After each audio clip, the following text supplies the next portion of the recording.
안녕하세요. 평범한 30대 여성인 제가 이렇게 글을 쓰는 이유는 다름 아닌 정신 나간 시댁과 남편 때문입니다. 지금은 모든 인연을 끊었지만 그 사람들의 어이없는 행각에 결혼 생활 내내 스트레스를 넘어 한계까지 내몰렸거든요. 저와 남편은 동갑내기로 남편과 저는 좀 늦게 만나 결혼을 했어요. 30대 중반이 지나서 만났고 1년 만에 결혼을 선택했죠. 상대방에 대해 알아보기에 충분한 시간이라고 생각했어요. 그런데 왜 이제 와서 후회하냐고 물어보는 사람도 있어요. 그럴 때마다 제가 이렇게 이야기하죠. 속이려고 덤비는 사람들 어떻게 이기냐고요. 못 이겨요. 자기 입맛까지 바꿔서 다가오는 사람들을 어떻게 알아보고 이겨낼 수 있을까요? 저도 그랬어요. 남편과 결혼에 항상 희망적으로 생각한 게 아니고 충분히 의심했음에도 그 사람에 대해 다 알지 못했어요. 제가 처음에 남편에 대해 의심한 건 바로 남편의 시댁을 만났을 때였어요. 자기야, 여기 이것 좀 먹어봐. 그렇게 이야기하며 그 사람이 좋아하는 해물찜을 건넸어요. 저와 남편이 공통으로 좋아하는 음식이었거든요. 그런데 그때 시모가 의아한 얼굴로 남편에게 묻더군요. 너 해물 좋아했니? 옛날에는 비리다고 못 먹었던 것 같은데. 어머니, 그게 몇 년 전인 줄 아세요? 이제는 고기보다 해산물이 더 좋아요. 그래? 이상하네. 입맛도 바뀌나? 시부모는 저보다 더 남편에 대해 모르는 것 같았어요. 근데 너 직장 어디 다닌다고 했지?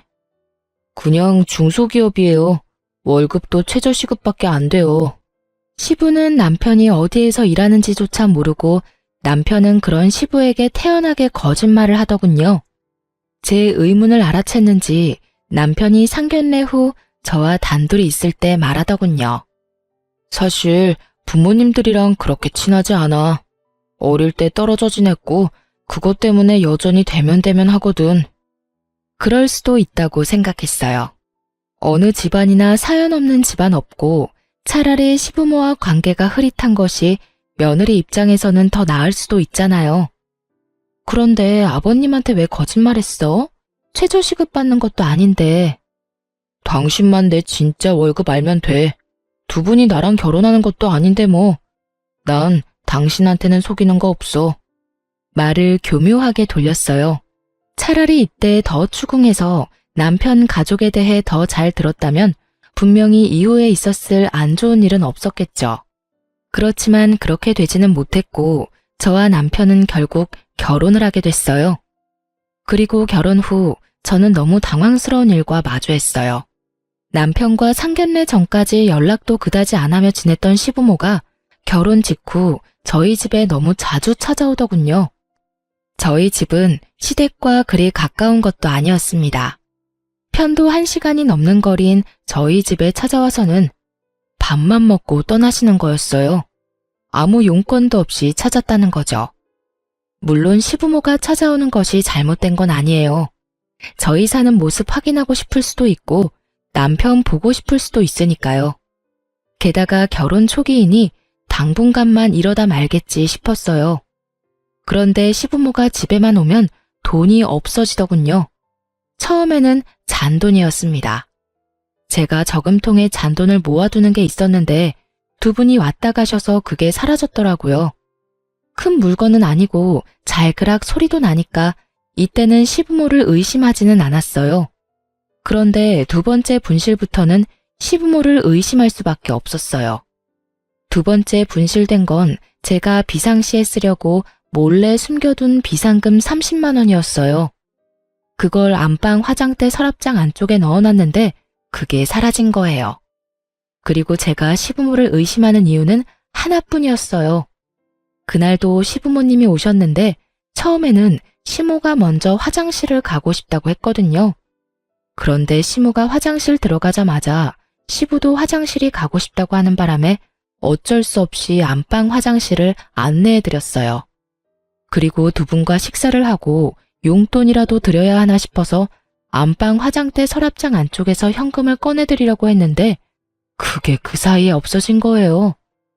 당연히 의심은 시부에게로 쏠릴 수밖에 없었죠. 무척 의심스러웠지만 추측만 가지고 시어른을 추궁을 할 수는 없잖아요. 그래서 남편과 시댁 몰래 집에 카메라를 달았습니다. 그리고 한 달 뒤 시부모가 온다는 말에 똑같이 화장대 안쪽에 돈을 넣어뒀어요. 그리고 그날도 또 돈이 사라졌고요. 카메라에 시부가 돈 훔치는 걸 확인한 저는 남편에게 먼저 말했어요. 여보, 당신한테 할 이야기 있어. 사실 돈이 자꾸 없어지는데 그거 아버님이 가져가시는 것 같아. 당신이 부모님한테 말해서 앞으로는 집 말고 밖에서 식사하자고 해주면 안 될까? 말하기 힘들었지만 이번에 말하지 않으면 안 될 것 같아 큰 마음 먹고 말했죠. 대신 추궁하는 것처럼 보이지 않도록 어조를 좀 부드럽게 말했어요. 솔직히 남편 입장에서도 부모님 때문에 자기가 듣기 싫은 소리 들어야 하는 입장이니까요. 일의 책임자가 시부인데 남편을 혼내는 것처럼 보이고 싶지는 않았거든요. 그런데 남편 반응이 이상했어요. 우리 아버지가? 우리 부모님이 뭐하러 돈을 훔치겠어? 당신 설마 우리 부모님이 집에 오는 거 마음에 안 들어서 그런 말 하는 거야? 내가 부모님이랑 가깝지 않다고 해서 당신이 이런 식으로 구는 건 좀 아니지. 아무리 그래도 증거도 없이 사람을 모함하는 건.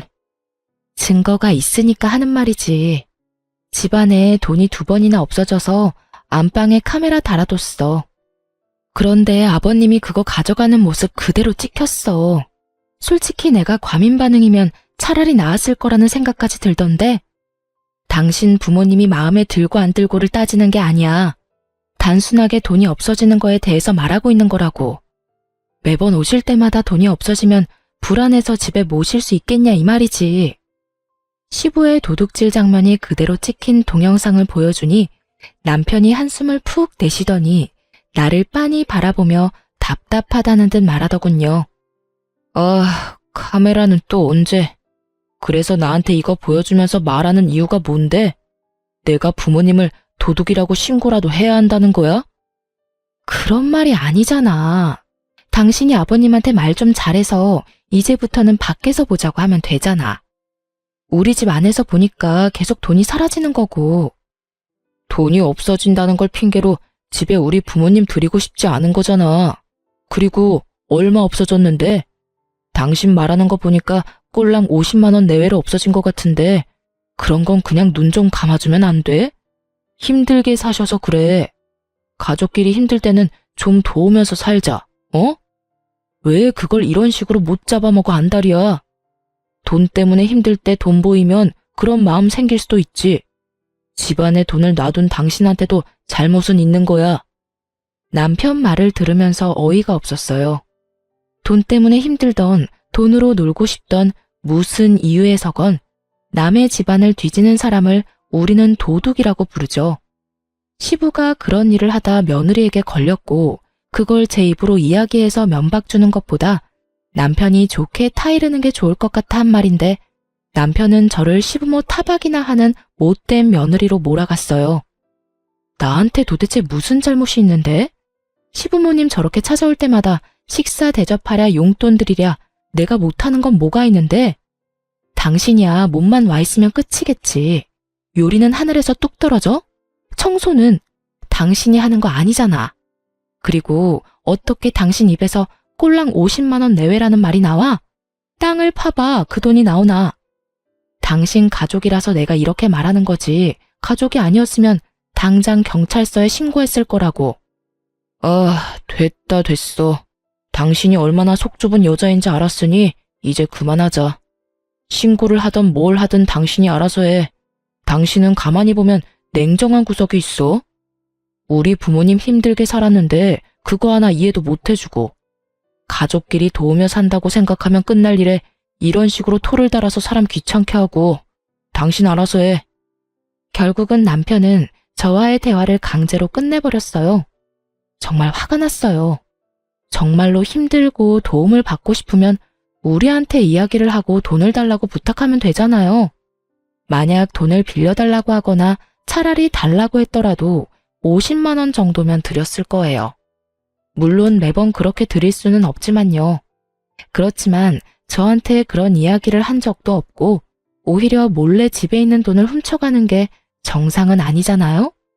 게다가 저희도 돈을 많이 버는 상황도 아니고 없어진 돈은 다 제 돈이었잖아요. 그러니 더 화가 날 수밖에 없었어요.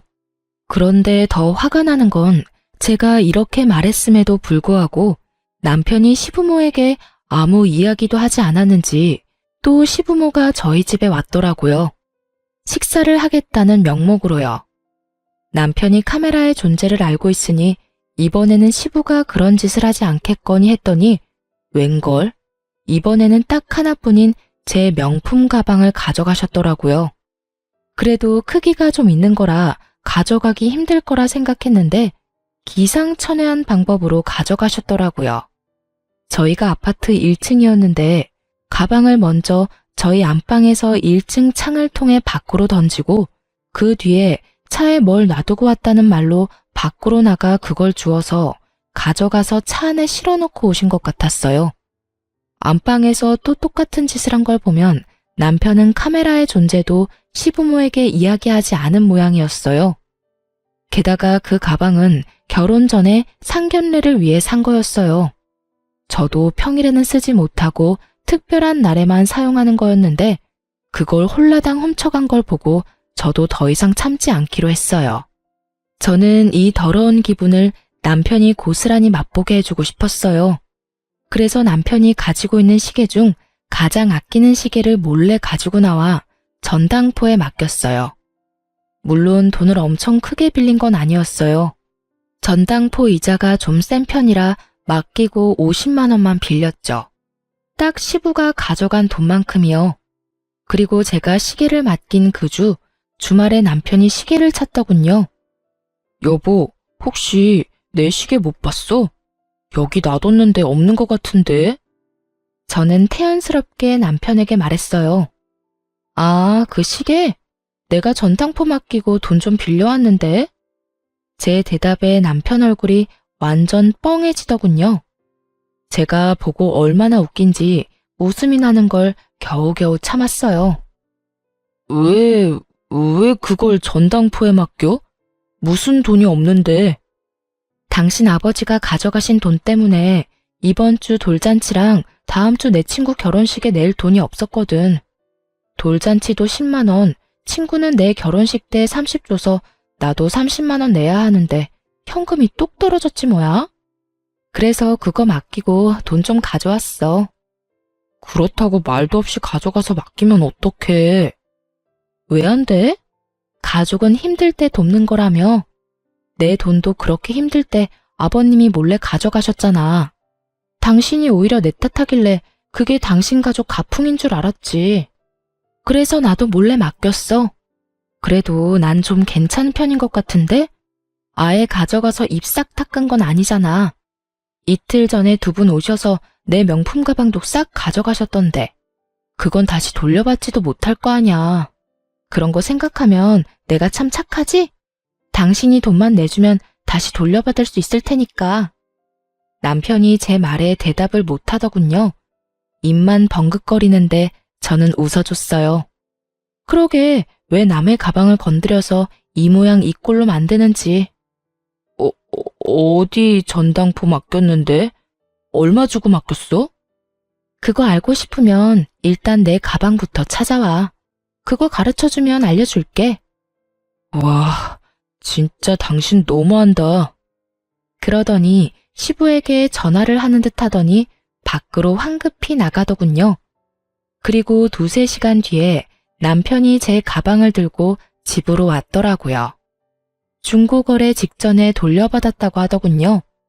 하마터면 제 손을 떠날 뻔한 가방을 보며 저도 치를 떨었어요. 이걸 팔아서 돈을 마련했다고 하니 답답한 마음이 들어 남편에게 물었죠. 돈이 그렇게 없으시대? 아무리 생각해도 이상하잖아. 시댁에 빚이라도 있는 거 아니야? 제 말에 남편이 말을 잇지 못하더라고요. 그때 딱 짐작이 갔어요. 아, 진짜로 빚이 있고 그 빚 때문에 시부모와 담 쌓고 살았구나 하고요. 그런데 그런 이유면 결혼식 이후에 이 잦은 만남은 이해가 되지 않잖아요. 그래서 남편에게 물었어요. 사실대로 말해줘. 도대체 당신 집에 무슨 일이 있길래 돈이 매번 모자라서 집에 와서 돈을 가져가는 거야? 사실 아버지가 도박을 하시다가 빚을 지는 바람에 돈이 없으셔. 물론 지금은 도박 안 하시고 도박 걱정은 안 해도 돼. 근데 예전에 진 빚을 아직까지 갚고 계셔서 좀 힘드신 것 같아. 그래서 가지고 있던 것도 다 갖다 팔아서 돈 마련하시는 것 같고. 그럼 그걸 먼저 이야기를 해줬어야지. 그제야 모든 게 이해가 갔어요. 도박 빚이 있으니 그간 남편이 시댁과 소원한 거였어요. 그렇지만 결혼 전에 이런 중요한 일을 속인 남편에게 화가 너무 났어요. 이건 그런 단순한 문제가 아니잖아요. 시부모가 돈을 못 갚으면 언제 우리한테 불똥이 튈지 모르는데 게다가 더 추궁하니 시댁이 남편에게 경제적으로 의존하고 있더라고요. 매달 돈을 꼬박꼬박 받아가고 있었고 그 와중에 저희 집에 와서 도둑질까지 했으니 정말 총체적인 난국이었습니다. 저는 더 이상 참을 수 없어 남편에게 말했어요. 당신 돈을 당신이 어떻게 쓰던 상관 안 할게. 그치만 나한테까지 그 피해가 온다면 난 용납 못해.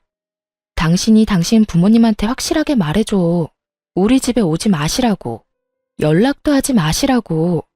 나도 명절 때 빼고는 더 이상 당신 부모님하고 만나고 싶지도 않아. 그냥 돈만 가져갔다면 다 풀고 이해할 수도 있지. 하지만 도박이잖아. 당신은 아버님이 도박을 끊었다고 말하지만 내가 봐서는 절대 아니야. 열심히 일하시면서 갚으면 되는데 지금 일도 잘 안 하시잖아. 매번 당신한테 아버님 무단결근이라고 연락 온다며. 그 말은 쉬는 날 또 도박하러 가신다는 이야기인데 밑 빠진 독에 물 붓는 것처럼 돈 쓸 거 뻔해. 여전히 도박빚이 생기고 있겠지. 그러니까 나는 시댁이랑 더 이상 연락도 안 할 테니까 그 부분은 이제 당신이 책임지고 알아서 해. 그렇게 저는 남편에게 딱 부러지게 말했어요.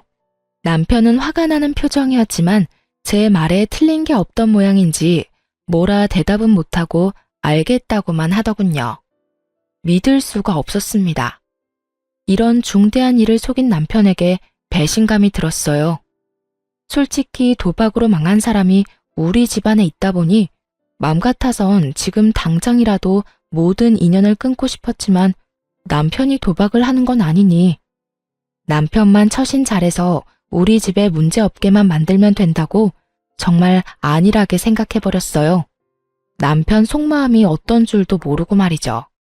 남편이 시부모에게 어떻게 이야기했는지 모르겠지만 그 뒤로 집에 오지는 않았어요.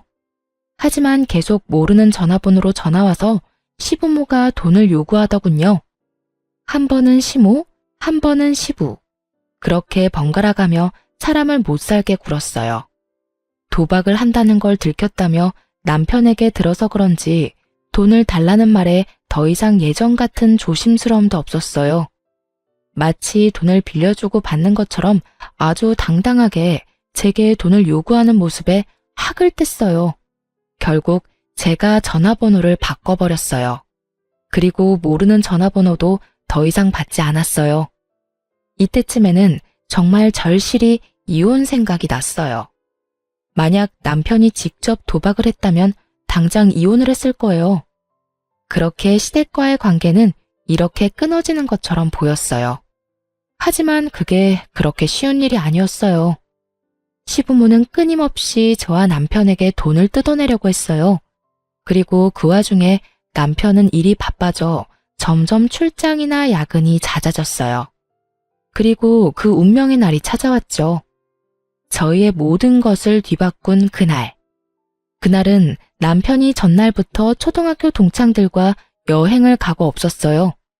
토요일 집안 청소를 열심히 하는데 폰이 울렸어요. 시어머니라고 뜨는 화면을 보며 한숨을 쉬었어요. 여태껏 모르는 번호로 내내 전화를 해오더니 갑자기 자기 본래 전화로 연락을 하니 뭔가 중요한 할 일이 있나 보다 싶은 마음이 들더군요. 그래서 전화를 받았어요. 그리고 여보세요 라는 말을 하기도 전에 시모의 엄청난 목소리와 마주하게 됐어요. 너 어떻게 그런 말을 할 수가 있어? 왜 내가 아들한테 돈 빌리는데 너한테 허락을 받아야 해? 정말 어이가 없어서. 너희 집에 가지도 못하게 한 것도 너지? 어떻게 아들한테 연락도 못하게 할 수가 있어? 네가 그러고도 사람이니? 돈을 빌리겠다는 것도 저는 아는 바 없었고 갑자기 전화와서 그런 말을 듣는 것도 어이없었어요. 제가 무슨 말을 했다고 전화한 건지 모르겠더라고요. 제가 무슨 말을 했다고 그러세요? 남편 없다고 말하려고 했는데 시모가 제 말을 뚝 끊어먹고는 자기 할 말만 하더라고요. 이렇게 시침이 뗄 거야? 너 오늘 아침에 네가 우리 아들한테 돈 빌려주지 말라고 했잖아. 내가 네 목소리 수화기 너머로 다 들었어. 못 들을 줄 알고 그렇게 이야기한 거지? 네가 뭔데 돈을 주라 말하는 거야? 그 돈이 네 돈이니? 우리 아들 돈이지. 너 여태껏 우리 아들 쥐잡듯이 잡으며 살았어? 어쩐지 우리한테 집에 오지 말라고 하래가 아닌데 너 때문에 아들이랑 우리 사이도 완전히 틀어졌어. 네? 오늘 아침이요? 남편이 없었는데 제가 수화기 너머로 말을 할 수 있을 리가 없잖아요. 저는 시모의 말에 찬물을 뒤집어 쓴 것처럼 쎄한 기분이 들었어요. 남편이 동창들과 낚시 여행을 갔다는 걸 말하려다가 입을 닫았어요. 그리고 그 길로 바로 흥신소를 찾아가 남편 뒷조사를 했어요. 하지만 참고 기다리기 너무 힘들어서 직접 찾기로 했죠. 그게 가능했던 이유는 남편이 제 차를 끌고 갔기 때문이었어요.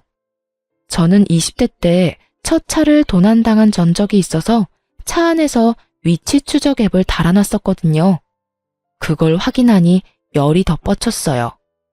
이 인간이 먼 지방 쪽으로 가야 해서 금요일에 가서 일요일에 와야 한다고 했는데 위치 추적 앱에서 제 차는 집과 그리 멀지 않은 캠핑장으로 떴거든요. 거짓말을 했다는 것부터가 뭔가 문제가 있다는 걸 의미하잖아요. 저는 당장 택시를 타고 남편이 있는 캠핑장으로 향했어요. 준비물은 사진기와 베란다에 둔 10m짜리 호스였어요. 캠핑장에 도착해 남편이 어디 있는지 살폈어요. 그리고 곧 남편을 발견했죠. 상간녀와 하하호호 즐기며 팔짱을 끼고 둘이서 밥도 서로 먹여주고 아주 난리도 아니었어요. 시모에게 돈 주지 말라고 말했다는 건 저 여자였던 거죠. 폰으로 동영상을 찍으며 보는데 진짜 심장이 쿵쾅거려 미치겠더라고요. 증거 사진을 충분히 남기고 그 두 사람이 나란히 텐트 안으로 들어가는 것까지 동영상을 찍었어요. 그리고 조심스레 캠핑장에 마련된 식수대와 화장실을 확인하고는 두 연놈의 텐트와 가까운 곳에 있는 화장실로 들어가 호스를 연결했어요. 그리고 물을 틀고는 호스를 그들의 텐트 앞으로 가져가서 텐트 문을 살짝 열고 그 안으로 호스를 넣어 물을 확 뿌렸어요. 입구를 살짝 쥐어 수압을 세게 만들었더니 아주 여기저기 물을 듬뿍 뿌려줬더라고요. 텐트 안에서는 두 사람의 비명소리가 나더니 두 사람이 밖으로 뛰쳐나오더군요. 그리고 마주한 제 모습에 남편의 얼굴이 완전 사색이 되었어요. 여보, 여긴 어떻게... 네가 바람을 펴? 미친 거 아냐? 네가 어떻게 이럴 수가 있어? 정말 저는 화가 머리끝까지 났어요. 그렇지 않아도 시부의 도박과 돈 요구 때문에 스트레스로 머리가 터질 것 같은데 이놈까지 이러니 돌아버릴 수밖에요. 여보, 잠시만. 이건 그러니까... 변명할 거 뭐 있어요? 그냥 있는 그대로 말해요. 우리 사랑하는 사이라고. 진짜로 헤어져야 하는 건 당신이라고. 맞지? 당신이 그랬잖아. 당장이라도 와이프랑 이혼하고 나랑 결혼하고 싶다고. 그 이야기를 하는 상간녀의 표정이 아주 당당하더군요. 저는 상간녀의 그 당당함에 어이가 없었어요. 그런데 남편놈 얼굴을 보니 상황을 잘 알겠더라고요. 남편 얼굴은 뭔가 잘못됐다는 표정이었거든요. 아마 남편은 그냥 상간녀에게 하던 말이었던 모양이에요. 당신이 말해봐. 당신 진짜로 나랑 이혼하고 저 여자랑 만나고 싶은 거야? 말해보라고. 그러면 이혼해줄게. 이혼하자고. 여보, 그게... 잘 됐네. 자기야, 이런 여자랑 빨리 헤어지고 나랑 살자. 당신도 항상 와이프 싫다고 했잖아. 나 사랑한다며? 그러니까 차라리 이 기회에 이혼해버려. 당신도 항상 구질구질하다고 말했잖아. 내가 도와줄게.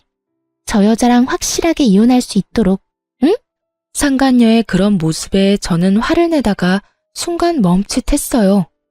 바람이나 피는 쓰레기 남편, 도박 중독에 내게 돈 달라 요구하는 시댁. 그 똥을 흔쾌히 가져가겠다는 상간녀. 제가 마다할 필요가 없겠더라고요. 그렇지 않아도 도박빚 갚아달라며 시댁에서 전화와서 난리를 피우는데 헤어지는 게 더 낫지 않을까 싶었죠. 그래서 상간녀에게 이 똥들을 넘기기로 했어요. 당신 생각이 그렇다면 나도 구차하게 매달릴 생각 없어. 이혼하자. 사랑한다는 여자랑 살아. 왜 구질구질한 나하고 살아? 나도 남편 뒤나 캐는 여자가 되고 싶어서 됐겠어? 네가 구린 짓을 하니까 이러는 거지. 됐어. 이제는 모두 끝이야. 집에 돌아올 생각하지 마. 아무것도 모르는 듯한 상간녀를 보고 저는 마음을 굳혔어요. 이렇게 원할 때 주는 게 맞지 않겠나 하고요.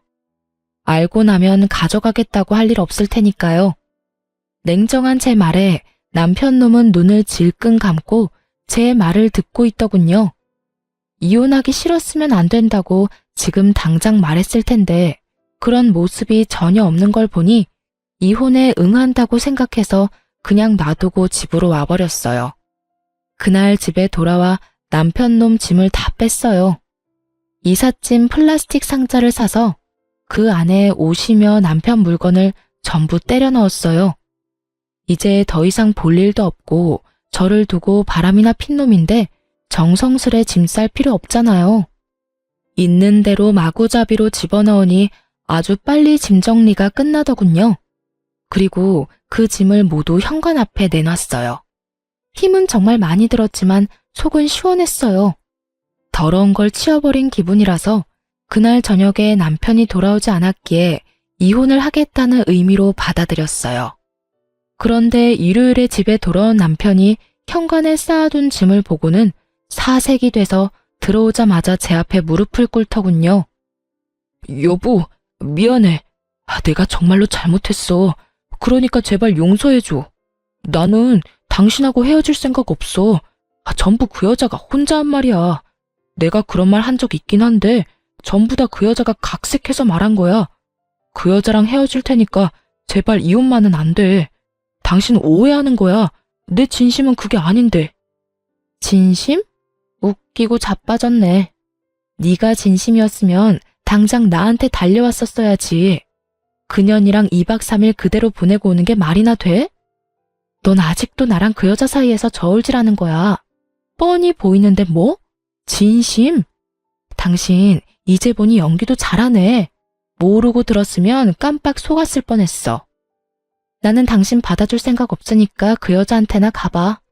짐은 그 여자 집으로 붙여줄 테니까 걱정하지 말고. 여보, 아니야. 나 진짜로 당신하고 헤어질 생각 없었다고. 제발 나 좀 이해해줘. 당신이랑 헤어지면 나 갈 곳도 없어. 그 여자 집으로 가면 되잖아. 왜 나하고 같이 살 생각인데? 사랑하지도 않는다며. 그러면 그 여자랑 사랑하면서 살아. 쓰레기 같은 인간아. 나는 너한테 단 하나도 뺏길 생각 없고 이혼할 때 손해볼 생각도 없어. 당신 유책 배우자로 이혼 소송 걸 테니까 위자료나 준비해도. 어줍잖은 연기로 사람 가지고 놀 생각하지 말고 내가 한 번 당하지 2번 당해? 친구랑 놀러 간다더니 상간녀나 만나고 있던 주제에 내가 널 다시 받아주면 내가 미친년이지. 여보, 난 절대 못 나가. 우리 아직 부부 사이잖아. 이혼 소송하더라도 나는 여기서 안 나갈 거야. 안 나간다고?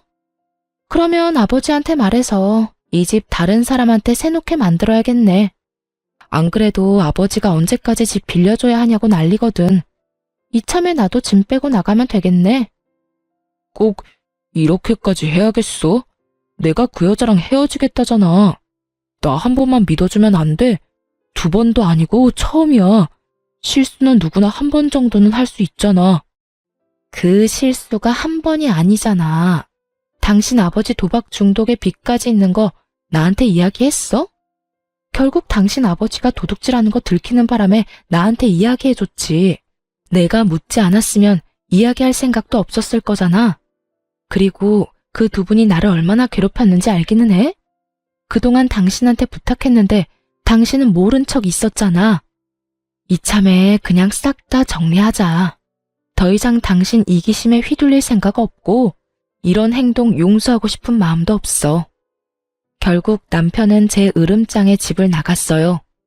남편에게 짐 가져가라고 했더니 날 정해서 가지고 오겠다며 최소한의 짐만 들고 나머지 짐을 놔두고 갔어요.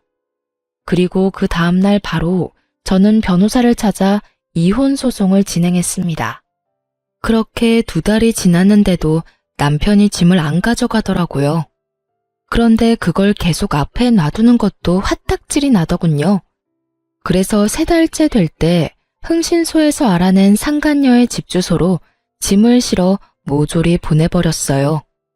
그런데 그걸 보내자마자 시모에게 전화가 오더군요. 내가 아무리 생각해도 어이가 없어서 말이다. 아들이 빌려주지 않는다니 네가 아들 대신 돈 좀 주거라. 네 아버지 도박빚 있다는 건 들었지? 2억 정도 되는데 지금 당장 갚아야 한다더구나. 너희 친정에 말해서 2억만 좀 부탁하마.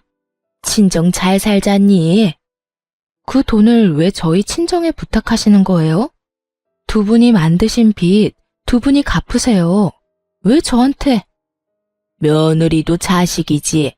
결혼을 했으면 늙은 시어른 부양하는 건 당연한 일 아니니?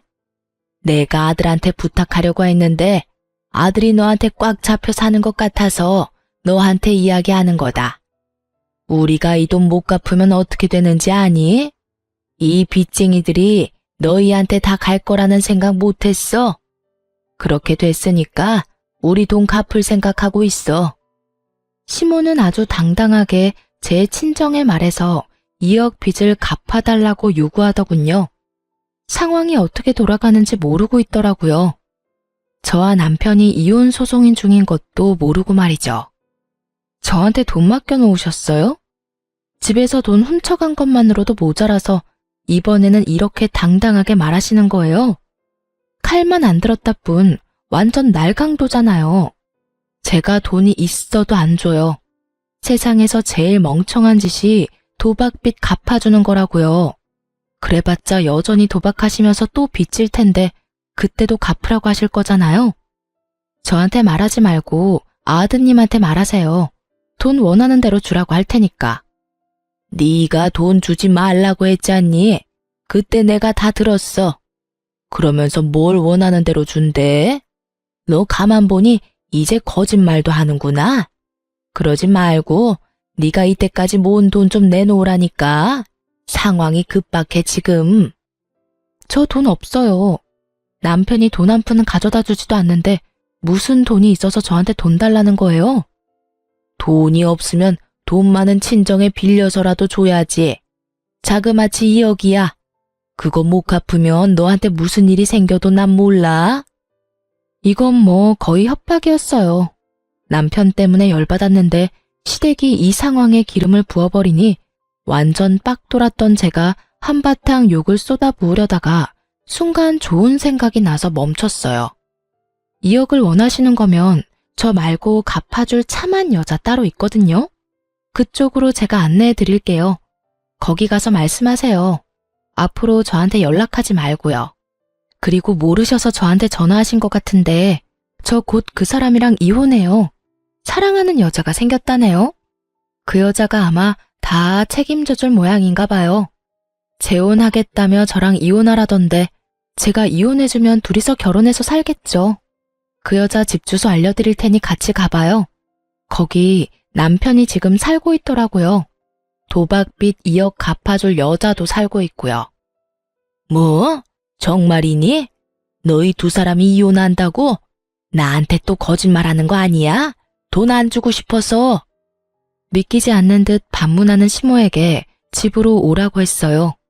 그리고 두 사람을 데리고 남편과 상간녀가 살고 있는 집 주소로 향했죠.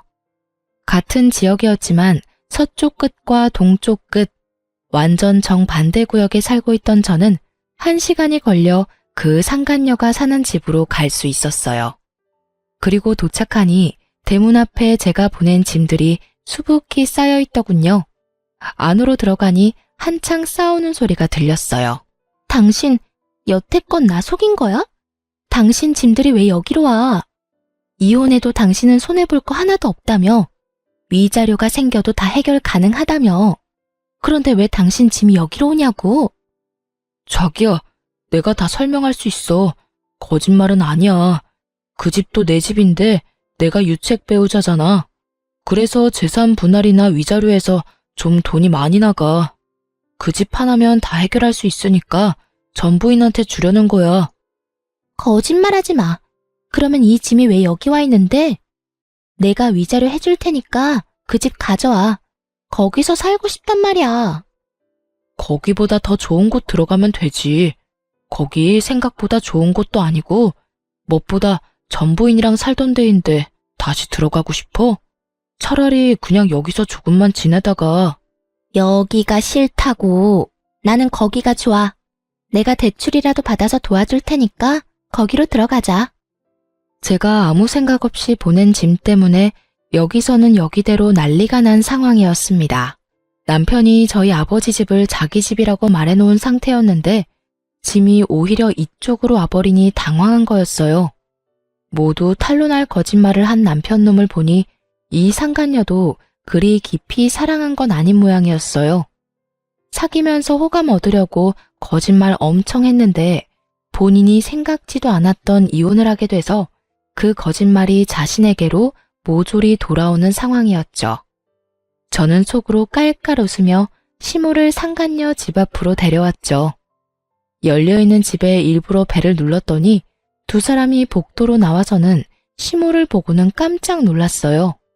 정확히는 남편이 엄청 놀랐지만요. 아가씨가 우리 아들이랑 새로 만나는 여자예요? 나 엄마 되는 사람이에요. 우리 아들 책임진다니 내가 말 좀 편하게 해도 되겠네. 내가 들어보니 아가씨가 우리 빚 다 갚아줄 거라는데 그 이야기가 사실이에요? 네? 그게 무슨 말씀이세요? 빚이라뇨. 상간녀가 남편을 쳐다봤고 남편은 눈을 질끈 감고 고개를 돌려버리더군요. 우리 아들한테 못 들었어요? 아가씨가 우리 아들이랑 재혼할 거라면서요. 그러면 우리 며느리 되는 거니까 돈도 갚아주겠지. 결혼은 언제 할 거예요? 할 거면 좀 빨리 했으면 좋겠는데. 시모가 그렇게 말하자 남편이 저에게 소리를 빽 지르더군요. 당신은 왜 우리 부모님을 여기까지 모셔와? 미쳤어? 말하고 싶은 게 있으면 우리 둘이서 해야 할 거 아니야? 어쩌자고 여기까지? 연신 개거품을 물며 모셔온 이유를 묻는 남편을 향해 저는 환하게 웃어줬어요. 왜 모셨냐니? 당신도 이상한 걸 묻네. 당신 어머니가 나한테 전화하셨어. 아침부터 돈 내놓으라고. 당신 아버지 도박빚 갚아야 한다고 나더러 돈 달라길래 내가 여기 모시고 왔지. 왜냐고? 난 당신이랑 헤어질 거고 나랑 헤어지고 당신이랑 결혼할 착하고 참한 여자가 여기 있으니까. 앞으로 당신 부모님 계속 모실 사람이 그 여자니까 모셔왔을 뿐인데 뭐가 잘못된 건데? 이미 이혼 소송 중이고 판결도 얼마 안 남았는데 내가 왜 이 사람들의 돈 달라는 요구를 받아줘. 예비 며느리가 있는데. 도박빚? 상간녀가 제 이야기에 미쳐서 눈에 쌍심지를 켜고 남편의 멱살을 움켜쥐었어요. 이게 다 무슨 말이야? 도박빚이라니. 당신 나한테는 부모님이 그냥 평범한 분들이라고 했잖아. 연락 자주 안 하는 사람이라고 안 봐도 되는 사람들이라며. 그런데 빚을 대신 갚으라는 말을 왜 나한테 하는데? 자기야, 잠시만. 그게 아니야. 내 말 좀 들어봐. 이건 다 이유가 있어. 어떻게든 핑계를 대보려는데 남편 놈을 보며 저도 친절히 이야기해줬죠. 아, 몰랐어? 당신이 만나는 저 사람 부모님 도박빚이 2억이나 있어. 둘이서 잘 갚으면 되겠네. 당신이 그때 나한테 이야기했잖아. 남편이랑 헤어지라고. 헤어져 줬으니 시부모도 데리고 가. 결혼하고 내내 돈 달라는 전화에 시달리면서 힘들었거든? 딱 좋을 때 사랑에 눈먼 여자 하나 나타나서 잘 됐지 뭐야. 고마워. 저 인간 데려가줘서. 제 말에 상간녀가 완전히 졸도해버리더군요. 순간 비틀거리는 상간녀 모습을 보니 엄청 피가 쏠린 것 같았어요. 이내 얼굴이 새빨갛게 된 상간녀가 남편 놈에게 엄청난 목소리로 따지더라고요. 너 내 돈 노리고 나한테 수작 부린 거야? 저 여자한테서 돈 뜯기 힘들 것 같아서 나로 목표 바꾼 거냐고. 미친놈이 어디서 나한테 빨대를 꽂으려고 해? 내가 너랑 결혼하고 싶댔지 네 부모 빚 갚아주겠다고 한 적은 없잖아. 저기요. 오해야. 다 오해고 나는 돈 때문에 당신이랑 만난 거 절대 아니야. 내가 왜 당신한테 그런 짓을 해. 나도 부모님이랑 연 끊고 살 거야. 당신한테 그 빚 갚으라고 할 거 아니라니깐. 여기까지 찾아온 사람을 두고 뭐? 연을 끊고 살아? 어떻게 끊고 살 건데? 그리고 도박빚이라며? 내가 미쳤어? 그걸 갚아주게? 무려 2억이나 되는 돈을 갚아달라고 얼마나 쪼아댔으면 당신 와이프가 나더러 고맙다고 하냐고. 우리 헤어져. 이 쓰레기 같은 놈아. 이렇게 거짓말을 하고 어차피 나중에 다 들킬 일이었는데 나도 당신 필요 없어. 상간녀가 그렇게 말하며 자기 집 현관에 쌓여있던 남편의 짐을 모조리 밖으로 내던지더군요. 남편 놈 얼굴이 사색이 돼서는 그 상간녀의 팔을 붙잡고 애원하며 매달렸어요. 자기야, 내가 거짓말한 건 미안해. 진짜로. 근데 인연 끊고 산다는 건 정말이야. 내가 당신하고 살게 되면 절대로 집 근처에도 못 오도록 할 거야. 빚도 우리가 안 갚아도 되도록 막아주고. 꺼져. 당신 같은 놈이랑 같이 살 생각 없다는 말 못 들었어? 진짜 어디서 이런 쓰레기 같은 놈이랑 만나서 내가 이 고생을 해. 네가 분리수거도 안 되는 쓰레기인 줄 알았으면 절대로 받지 않았을 거라고. 상간녀가 분통을 터뜨리며 그렇게 말하자 남편 놈이 이번에는 목표물을 저로 바꿨는지 제게 다가와 손을 붙잡더군요. 그리고는 눈물 범벅인 얼굴로 저한테 말하더라고요. 여보, 미안해. 내가 이렇게 용서를 빌게. 그러니까 제발 소송 취하하고 다시 나랑 같이 살아줘. 사람 하나 살리는 셈 치고 제발. 저는 남편놈 얼굴을 쳐다보지도 않고 상간녀에게 차갑게 말했어요. 반품 안 받으니까 가져가. 네가 그 물건 좋다고 나더러 이혼하라며? 그럼 끝까지 네가 책임져야지. 왜 나한테 떠넘겨? 언제는 사랑한다며 그게 전부라며 다 책임진다면서? 어차피 곧 우리는 이혼 판결 날 거야. 그럼 완전히 법적으로 남남이지. 그러니까 나한테 떠넘길 생각하지 말라고. 제 말에 부들부들 떨며 분노를 표시하던 상간녀가 결국은 못 참고 남편놈 뺨을 찰지게 한 대 날려버리더군요. 그리고는 남편을 밀어서 자기 집 문 밖으로 내보내버렸어요. 남편놈이 상간녀에게 뺨 맞고 정신이 없었는지 제 다리를 붙들고는 또 말도 안 되는 용서 타령을 하더군요. 그래서 저도 이번에는 상간녀가 때린 반대쪽 뺨을 한 대 날려줬어요. 어쩜 그렇게 속이 시원하던지. 저는 남편과 시모를 두고 집으로 돌아왔어요. 그 사람들의 일은 그 사람들이 알아서 할 일이었죠. 그리고 그 일주일 뒤 이혼 판결이 나고 전 남편과 저는 완전히 법적으로 남남이 되었어요. 그 뒤에 전 남편이 어떻게 됐는지 궁금하시나요? 전 남편 놈은 저와 상간녀 두 여자에게 모두 버림받고는 결국 갈 곳이 없어 그 짐 들고 시댁으로 들어갔다고 해요. 그런데 얼마 안 가서 거기서 뛰쳐나왔다고 하더라고요. 저는 그 이후에 전 남편이 이혼 후에 그 집으로 그렇게 돌아가기 싫어했던 이유와 저에게 어떻게든 되돌아오려 한 이유를 알게 됐죠. 저희 집으로 웬 우락부락한 사람들이 찾아오면서 말이죠. 시부가 저희 집을 가르쳐주며 가족이라고 했다네요. 정말 그 인간의 행태가 치가 떨리더라고요. 저는 이혼했고 그 인간에게 새 여자가 생겼으니 그 여자가 며느리라고 말해줬어요. 그리고 너무 열받아서 남편 회사 주소를 가르쳐주며 그 사람들 아들이 일하는 곳이라고 말해줬어요. 이혼을 해서 남남인데도 저희 집을 노리고 있는 걸 보니 소름이 다 돋더라고요. 그렇게 말하니 그 사람들도 돌아가 버리더군요. 이대로 그 인간과 부부였으면 저 위험해 보이는 사람들이 제가 가진 돈을 다 뜯어갔을지도 모를 일이었어요. 나중에 소문을 들어보니 결국 그 빚쟁이들이 시댁에서 도망친 전 남편을 찾아내서 결국 강제로 시부의 도박빚을 열심히 갚고 있다고 하더라고요. 잘못했으면 제가 그 모든 일을 뒤집어 쓰고 빚 갚고 있었을 거라는 생각을 하니 빠른 손절이 정답이었다는 걸 깨닫게 됐죠. 그리고 시부는 여전히 도박 중독으로 열심히 도박에 매진하고 있다고 해요. 옛말에 손모가지를 끊어도 도박은 못 끊는다는 말이 있다던데 딱 그거더라고요.